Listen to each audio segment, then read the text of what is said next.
आणि एक महत्त्वाची बातमी, संजय राऊतांच्या घरी बॉम्ब शोधक पथक आता दाखल झालंय। राऊतांच्या घरी मुंबईचं पोलीस पथक देखील दाखल झालेलं आहे।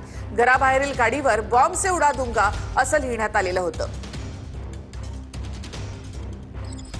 तर संजय राऊत यांच्या घरी बॉम्ब शोधक पथक आणि मुंबई पोलिसांचं पथक देखील दाखल झालेलं आहे। तर संजय राऊतांच्या घराच्या बाहेर ही जी कार उभी आहे त्यावर बॉम्ब से उडा दूंगा असं लिहिण्यात आलेलं होतं।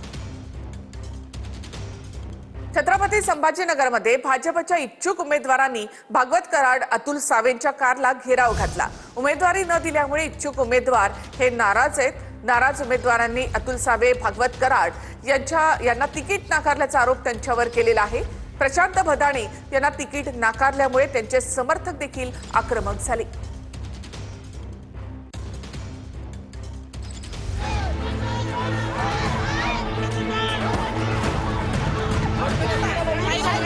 छत्रपती संभाजीनगरात भाजपमधल्या कार्यकर्त्यांची नाराजी दुसऱ्या दिवशीही दिसून आली आहे। एबी फॉर्म न मिळाल्यानं भाजपच्या कार्यकर्त्यांमध्ये अजूनही प्रचंड नाराजी आहे। सलग दुसऱ्या दिवशी सुद्धा संतप्त कार्यकर्त्यांनी रस्त्यावर उतरून आक्रमक भूमिका घेतली।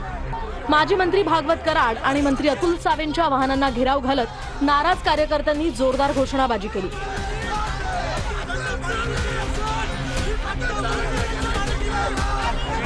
इच्छुक उमेदवारांनी घटनास्थळी गोंधळ घालत अंगावरती पेट्रोल ओतून आत्मदहनाचा प्रयत्न केला।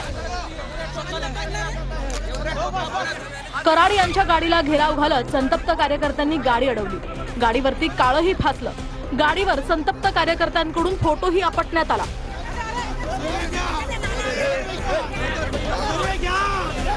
संतापलेले कार्यकर्ते प्रशांत भदाणेंनी न्याय मिळाला नसल्याचं म्हणत संताप व्यक्त केलाय। हे सगळे उद्घाटनला होते, यांना लाज वाटायला पाहिजे।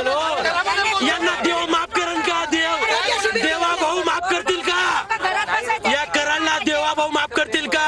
हे बघा, कार्यकर्ते असतात अनावर पक्ष एकाच वेळेस सगळ्यांना संधी देऊ शकत नाही।